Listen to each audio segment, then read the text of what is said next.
What's good, family? It's your boy Old Soul J, and I'm back with another video. So today we're going to be reacting to Godfather of AI warns you have no idea what's coming.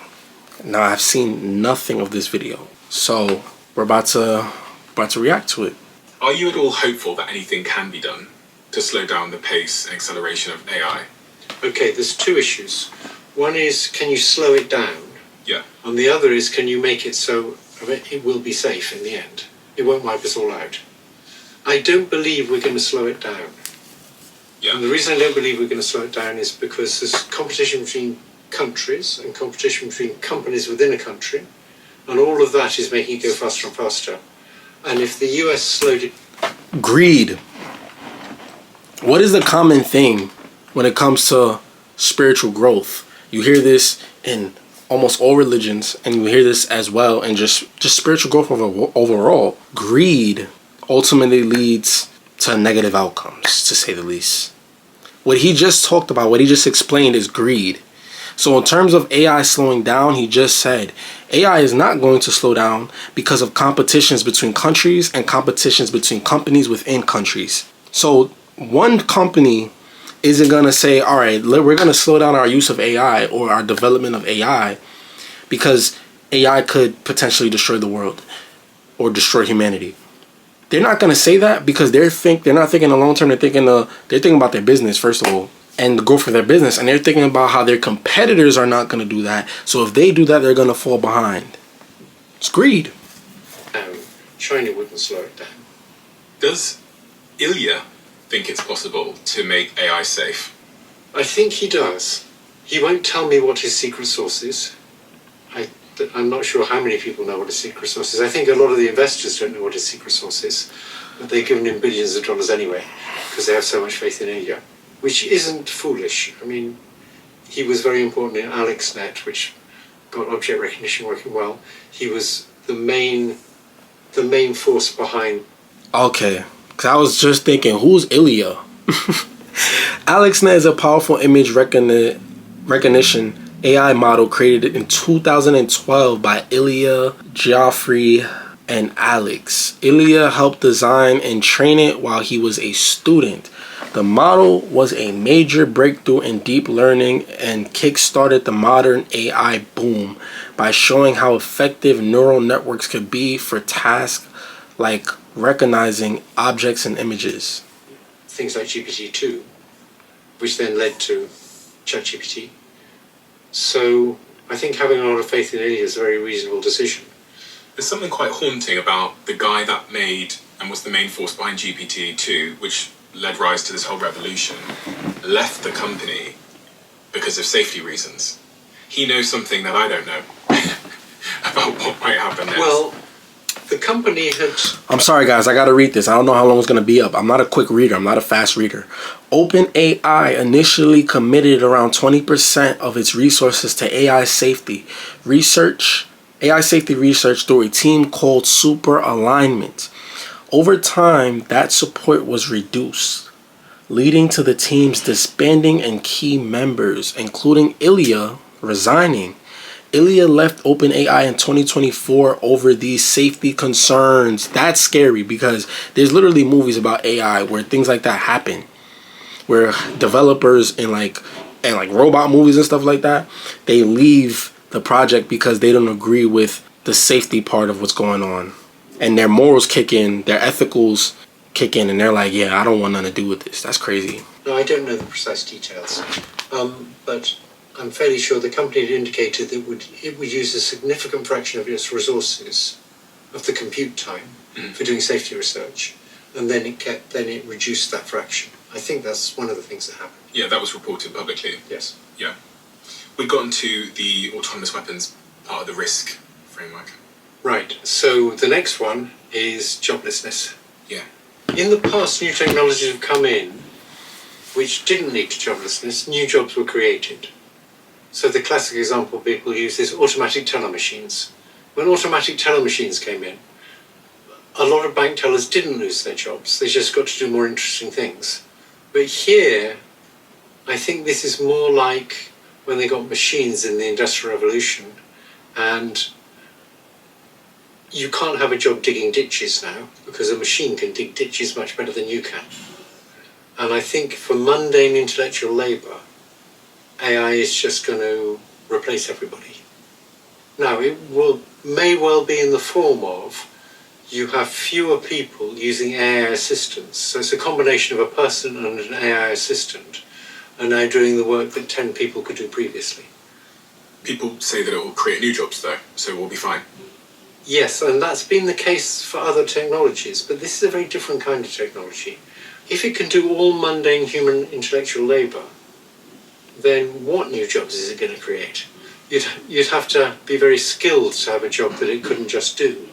So I don't think they're right. I think you can try and generalise from other technologies that come in, like computers or automatic teller machines, but I think this is different. People use this phrase, they say, AI won't take your job, a human using AI will take your job. Yes, I think that's true. But for many jobs, that'll mean you need far fewer people. My niece answers letters of complaint to a health service. It used to take her 25 minutes. She'd read the complaint and she'd think how to reply and she'd write a letter. Now she just scans it into a chatbot and it writes the letter. She just checks the letter. Occasionally she tells it to revise it in some ways. The whole process takes her 5 minutes. That means she can answer 5 times as many letters. And that means they need 5 times fewer of her. So she can do the job that 5 of her used to do. That's so crazy. And it's so true and kind of scary how much AI could speed up your process.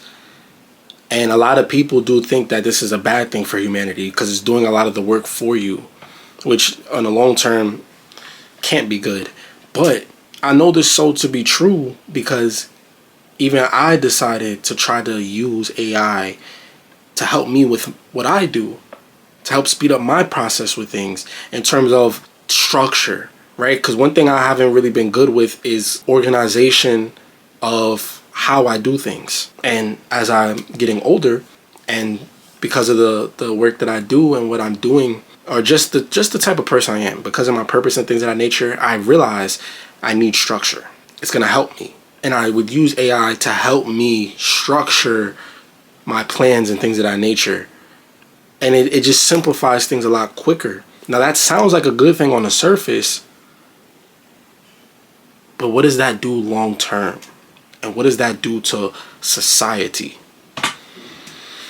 Now, that will mean they need less people. In other jobs, like in healthcare, they're much more elastic. So if you could make doctors 5 times as efficient, we could all have 5 times as much healthcare for the same price. And that would be great. There's almost no limit to how much healthcare people can absorb. They always want more healthcare if there's no cost to it. There are jobs where you can make a person with an AI assistant much more efficient and you won't lead to less people because you'll just have much more of that being done. But most jobs, I think, are not like that. Am I right in thinking this sort of industrial revolution played a role in replacing muscles? Yes, exactly. And this revolution in AI replaces intelligence, the brain? Yeah. So mundane intellectual labour is like having strong muscles and it's not worth much anymore. If you're an established video agency owner who's struggling with one-offs and referrals and you don't know where your next client is coming. So muscles have been replaced. Now intelligence is being replaced. Yeah. So what remains? Maybe for a while some kinds of creativity. But the whole idea of superintelligence is nothing remains. That's scary. That is actually scary.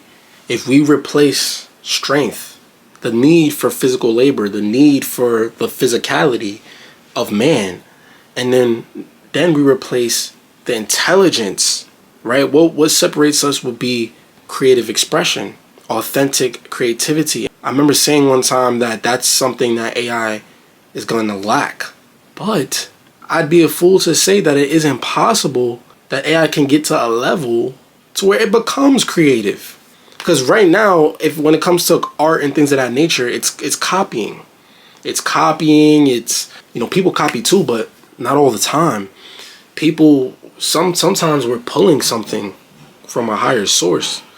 You know what I'm saying? Something deep, something above. It's crazy, man. Things will get to be better than us at everything. So what At do we end up everything. doing in such a world?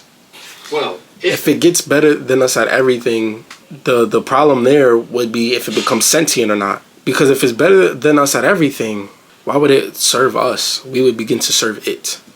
be better than us at everything. So what do we end up doing in such a world? Well, if they work for us, we end up getting lots of goods and services for not much effort. Okay, but that sounds tempting and nice, but I don't know. There's a cautionary tale in creating more and more ease for humans in it going badly. Yes. Let's say they do serve us. Strong men create easy times. Easy times create weak men. Weak men create hard times. Hard times create strong men, and the cycle continues.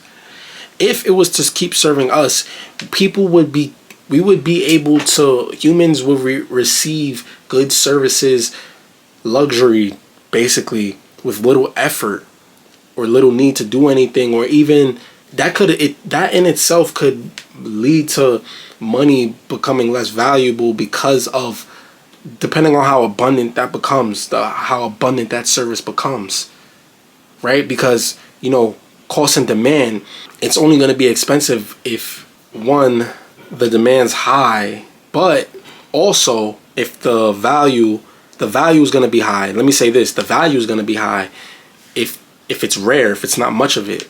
But that's why I say it depends on the abundance. But this is why on the surface it sounds great. Imagine having an artificially intelligent robot doing everything for you, and you could just do whatever you want that pleases you for fun. What is that going to do for the children that grow up in that type of environment? And I mean, you can see it in today's world with young people, even people my age or younger of today, and how older people look at people my age or even younger as weak or soft or something. You know what I mean? Just because based off of what we or people younger than me were raised upon or raised in. We need to figure out if we can make it go well. So the nice scenario is, imagine a company with a CEO who is very dumb, probably the son of the former CEO, and he has an executive assistant who's very smart, and he says, I think we should do this. And the executive assistant makes it all work. The CEO feels great. He doesn't understand that he's not really in control. And in some sense, he is in control. He suggests what the company should do. She just makes it all work. Everything's great. That's the good scenario. And the bad scenario? The bad scenario is she thinks, why do we need him? Yeah.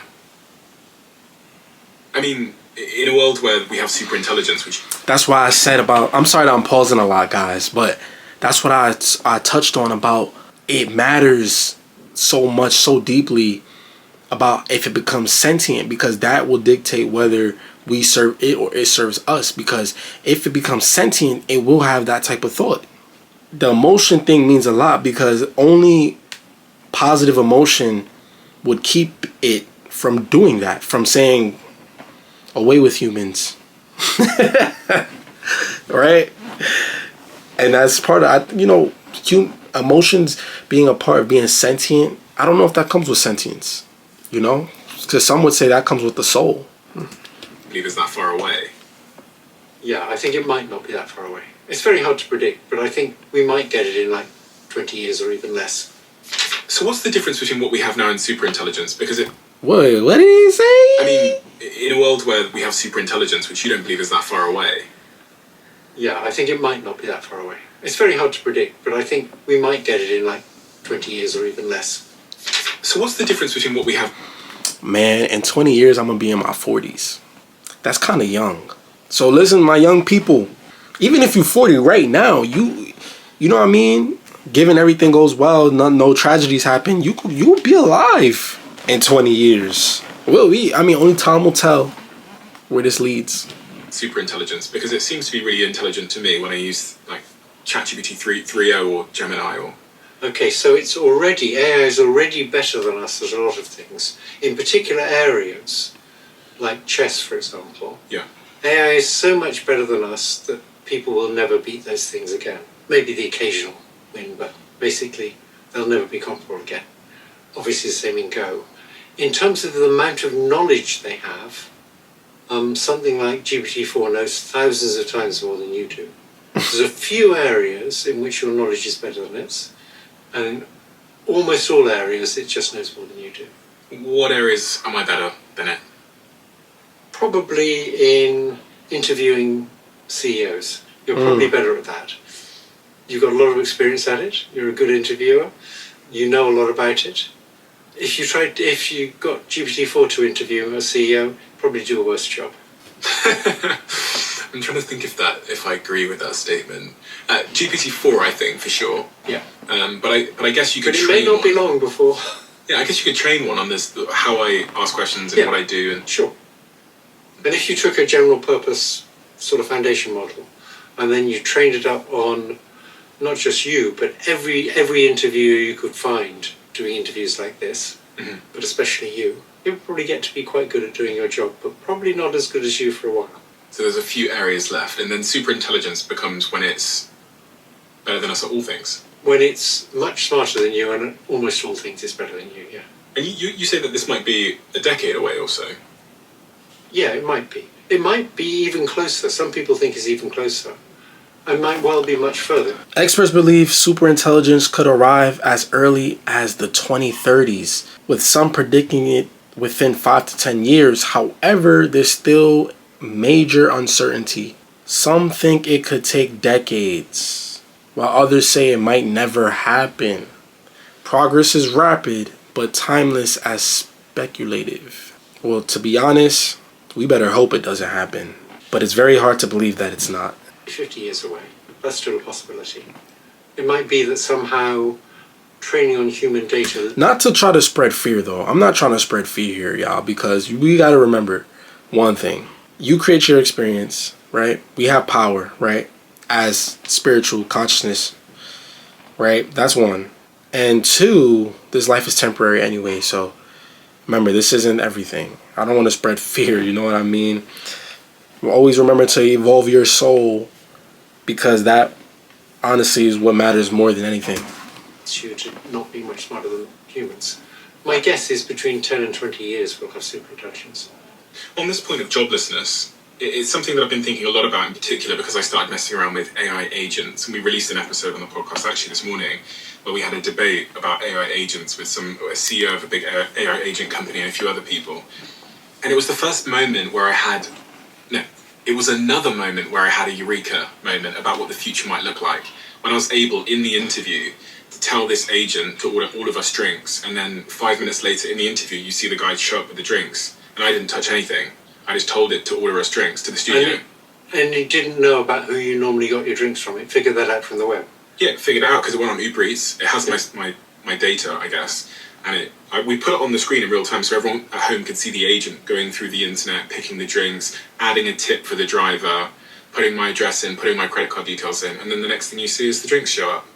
So that was one moment. And then the other moment was when I used a tool called Replit, and I built software by just telling the agent what I wanted. Yes, it's amazing, right? It's amazing and terrifying at the same time. Yes. Because... And if it can build software like that, right? Yeah. Remember that the AI, when it's training, is using code. And if it can modify its own code, then it gets quite scary, right? It can change itself in a way we can't change ourselves. We can't change our innate endowment, right? There's nothing about itself that it couldn't change. On this point of joblessness, you have kids. I do. And they have kids. I just have to pause that to say that is very scary. Because if it gets to a point where it could change its own code, because it's coded to be safe, right? It's coded to not have desires or... But if it can change that? There's nothing about itself that it couldn't change. On this point of joblessness, you have kids. I do. And they have kids? No. They don't have kids, so no grandkids yet.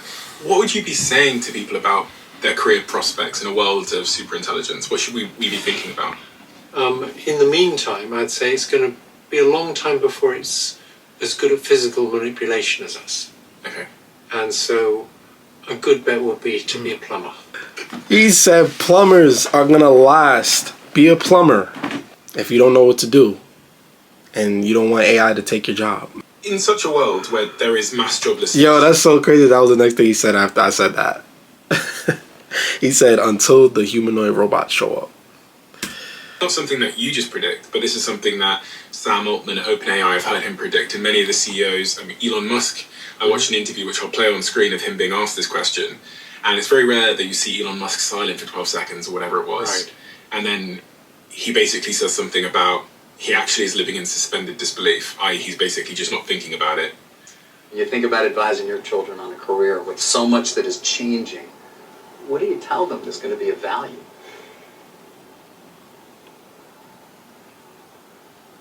It's a great question. He thinking about this. Well, that is a tough question to answer. I would just say, to sort of follow their heart in terms of what they find interesting to do or fulfilling to do. I mean, if I think about it too hard, it frankly can be dispiriting and demotivating. Because, I mean, I go through, I've put a lot of blood, sweat, and tears into building the companies, and then I'm like, well, should I be doing this? Because if I'm sacrificing time with friends and family that I would prefer to do, but then ultimately the AI can do all these things, does that make sense? I don't know. To some extent, I have to have deliberate suspension of disbelief in order to remain motivated. So I guess I would say just, work on things that you find interesting, fulfilling, and that contribute some good to the rest of society. Yeah, a lot of these threats, it's very hard to, intellectually you can see the threat, but it's very hard to come to terms with it emotionally. Yeah. I haven't come to terms with it emotionally. What do you mean? That's deep. I haven't come to terms with what the development of superintelligence could do to my children's future. I'm okay, I'm 77. I'm going to be out of here soon.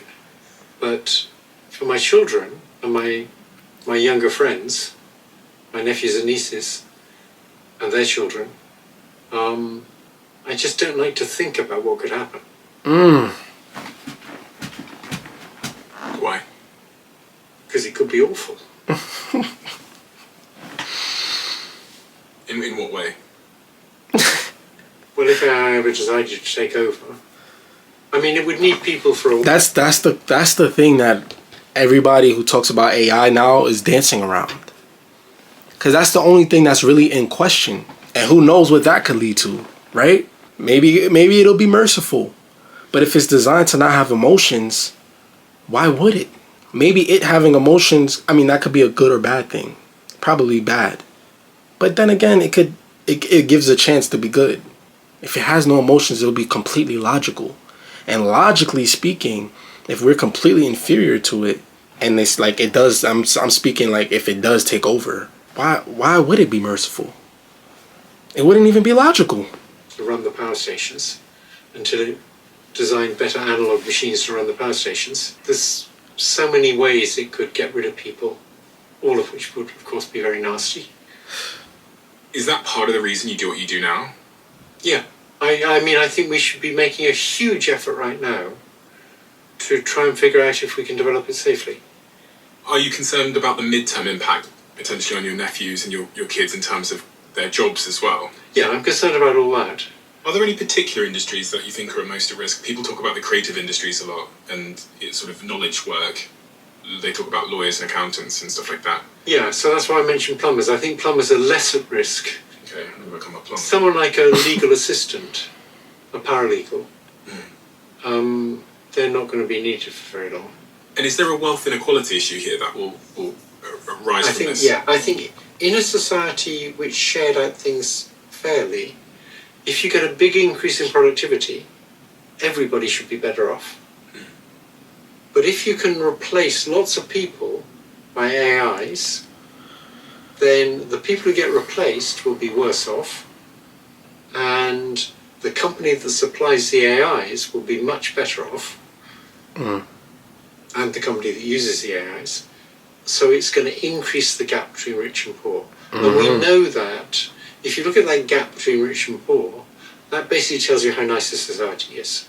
If you have a big gap, you get very nasty societies in which people live in walled communities and put other people in mass jails. It's not good to increase the gap between rich and poor. The International Monetary Fund has expressed profound concerns that generative AI could cause massive labour disruptions and rising inequality, and has called for policies that prevent this from happening. I read that in the Business Insider. So Have they given any idea what the policies should look like? No. Yeah, that's the problem. I mean, if AI can make everything much more efficient and get rid of people for most jobs, or have a person assisted by AI doing many people's work, it's not obvious what to do about it. Universal basic income? Give everybody money? Yeah, I think that's a good start, and it stops people starving. But for a lot of people, their dignity is tied up with their job. I mean, who you think you are is tied up with you doing this job, right? Yeah. And if we said, we'll give you the same money just to sit around, that would impact your dignity. That false identity, y'all. You said something earlier about it surpassing or being superior to human intelligence. A lot of people, I think, like to believe that AI is on a computer and it's something you can just turn off if you don't like it. Well, let me tell you why I think it's superior. Okay. It's digital. And because it's digital, you can simulate a neural network on one piece of hardware. Yeah. And you can simulate exactly the same neural network on a different piece of hardware. So you can have clones of the same intelligence. Now, you could get this one to go off and look at one bit of the internet, and this other one to look at a different bit of the internet. And while they're looking at these different bits of the internet, they can be syncing with each other, so they keep their weights the same. The connection strengths the same. Weights are connection strengths. Mm-hmm. So this one might look at something on the internet and say, oh, I'd like to increase this strength, this connection a bit. And it can convey that information to this one, so it can increase the strength of that connection a bit based on this one's experience. And when you say the strength of the connection, you're talking about learning. That's learning, yes. Yeah. In AI, particularly in neural networks, a connection strength refers to a weight, a numerical value that determines how much influence one artificial neuron has on another. During training, the model tweaks these connection strengths to improve performance. This is what learning is in AI. It consists of saying, instead of this one giving 2.4 votes for whether that one should turn on, we'll have this one give 2.5 votes for whether this one should turn on. And that would be a little bit of learning. So these two different copies of the same neural net are getting different experiences. They're looking at different data, but they're sharing what they've learned by averaging their weights together. And they can do that averaging at you can average 1 trillion weights. When you and I transfer information, we're limited to the amount of information in a sentence. And the amount of information in a sentence is maybe 100 bits. It's very little information. We're lucky if we're transferring like 10 bits a second. These things are transferring trillions of bits a second. So they're billions of times better than us at sharing information. And that's because they're digital, and you can have 2 bits of hardware using the connection strengths in exactly the same way. We're analog and you can't do that. Your brain's different from my brain. And if I could see the connection strengths between all your neurons, it wouldn't do me any good, because my neurons work slightly differently and they're connected up slightly differently. Mm-hmm. So when you die, all your knowledge dies with you.